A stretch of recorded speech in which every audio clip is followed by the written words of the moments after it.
Memangnya ada apa? Nobita. Begitu ya? Kuras dong. Ya menghina ya. Berarti aku begitu, Nobita. Cantik juga ya. Ayo, berusahalah. Ayo.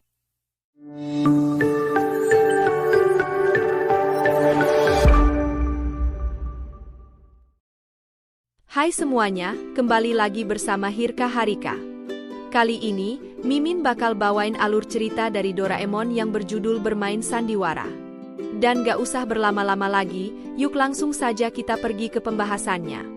Di awal cerita, diperlihatkan jika Nobita Rengah merasa bosan atau ingin menunjukkan kemampuannya di depan teman-temannya, seperti Shizuka, Giant, dan Suneo.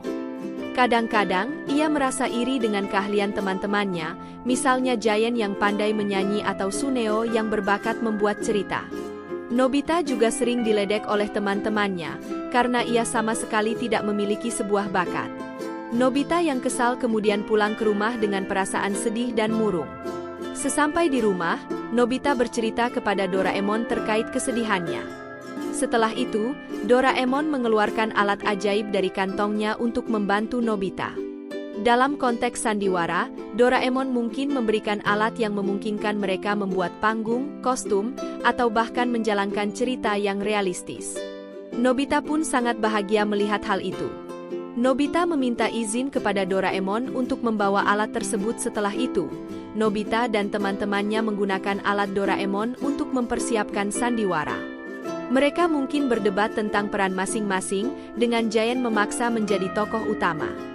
Saat sampai di rest area, Yongpil pun sengaja meninggalkan Hongju dan Huyong berdua saja.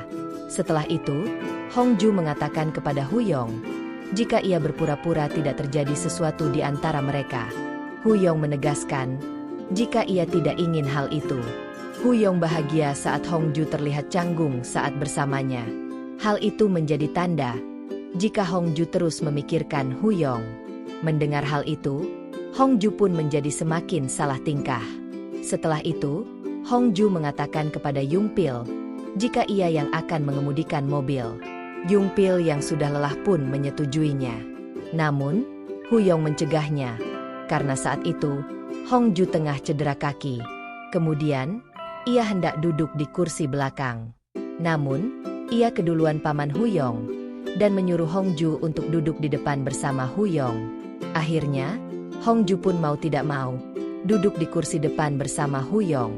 Singkat cerita, mereka pun telah sampai di pantai.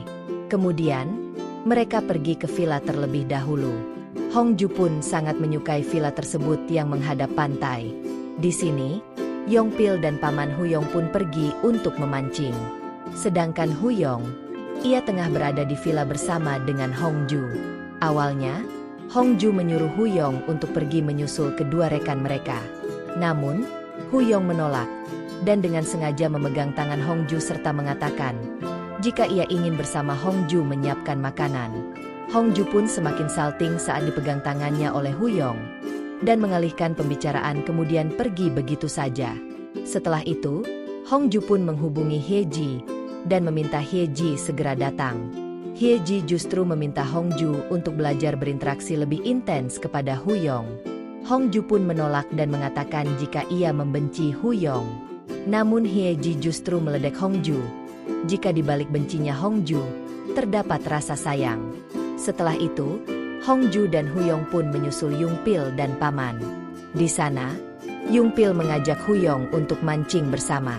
Saat ditinggal memancing, Hongju mendapat panggilan dari atasannya, jika ia meminta Hongju untuk mengerjakan pekerjaan mereka di studio milik Junho. Hongju sempat menolak hal itu, namun atasannya memaksa Hongju, dan menganggap hal itu adalah bentuk profesionalitas.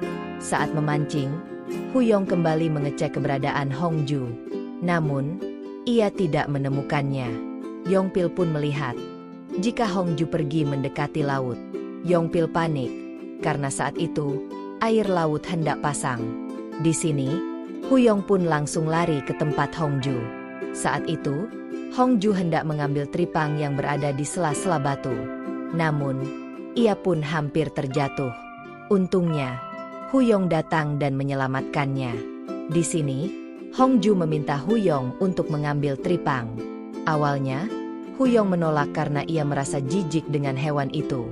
Namun Hongju memaksa, hingga akhirnya, mau tidak mau, ia pun mengambilkan tripang untuk Hongju. Di sisi lain, Hyeji dan Pak San tengah dalam perjalanan untuk menyusul Hongju. Saat itu, Hyeji ditelepon kakaknya dan meminta foto Pak San. Ternyata, kakak Hyeji hendak kencan buta dengan Pak San. Mendengar hal itu, Hyeji pun terlihat sedih.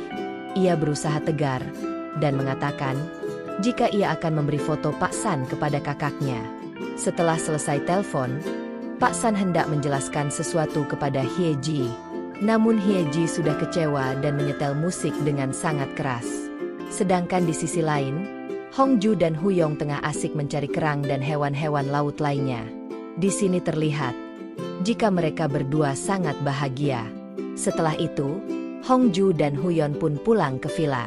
Di sana, Hyeji dan Pak San pun sudah sampai di villa. Namun, Hyeji terlihat sangat kesal dan murung.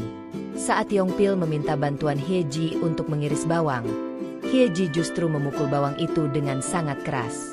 Setelah itu, Hongju pun mengajak Hyeji untuk keluar dan mencari udara segar. Di sini, Yongpil merasa heran, karena selama ini, Hyeji tidak pernah semarah itu. Hyeji pernah marah besar saat pacarnya selingkuh. Yongpil langsung terdiam dan berpikir jika Pak San selingkuh dari Hyeji. Di sisi lain, Hongju berusaha menenangkan Hyeji. Hongju pun menanyakan alasan mengapa Hyeji terlihat sangat marah. Ternyata, saat di perjalanan, Hyeji sempat mengutarakan perasaannya kepada Pak San. Namun, Pak San menjawab jika ia sama sekali tidak menyukai Hyeji. Hal itu yang membuat dirinya merasa dicampakkan oleh Pak San. Saat itu, Hongju dan Hyeji pun sama-sama menenangkan hati mereka masing-masing dan mencoba kembali untuk membuka hati dengan lebih baik. Setelah itu, mereka kembali ke villa. Sesampai di sana, Yongpil dan yang lain sudah menyiapkan makanan yang sangat banyak. Hyeji yang sudah mulai membaik hatinya pun duduk di samping Pak San. Dan Hongju pun duduk di samping Huyong. Sebelum makan, mereka pun sempat berfoto bersama. Di sini terlihat jika Hyeji pun mulai membaik kepada Pak San. Hongju dan Huyong juga terlihat mulai dekat. Dan setelah itu, mereka semua pun makan malam bersama. Mereka menikmati malam itu dengan sangat bahagia. Malam itu, Hongju bermimpi jika Huyong meninggalkan Hongju sendiri. Hongju kesal karena ia selalu ditinggalkan oleh orang yang ia sayangi. Mulai dari ibunya, Junho, dan kini, Huyong pun ikut pergi meninggalkannya.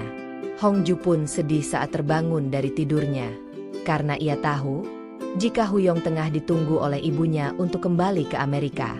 Hongju kesal, mengapa Huyong justru mengungkapkan perasaannya, sedangkan dirinya akan pergi meninggalkannya ke Amerika. Saat Hongju terbangun, ia kaget karena Hyeji sudah tidak ada di sampingnya. Ia juga mencari keberadaan Yongpil dan yang lainnya, namun villa tampak sepi. Ternyata, Yongpil, Hyeji dan yang lain telah pulang terlebih dahulu tanpa sepengetahuan Hongju. Hongju pun merasa sedih karena ia sama sekali tidak menemukan teman-temannya. Tak lama kemudian, Huyong pun pulang. Hongju menanyakan teman-teman mereka. Huyong mengatakan jika mereka semua telah kembali ke Seoul karena mereka harus bekerja. Karena Hongju tengah libur kerja, maka mereka berdua masih tinggal di villa untuk berlibur sementara. Hongju kemudian teringat dengan mimpinya dan mendekati Huyong. Di sini, Hongju pun langsung mencium Huyong.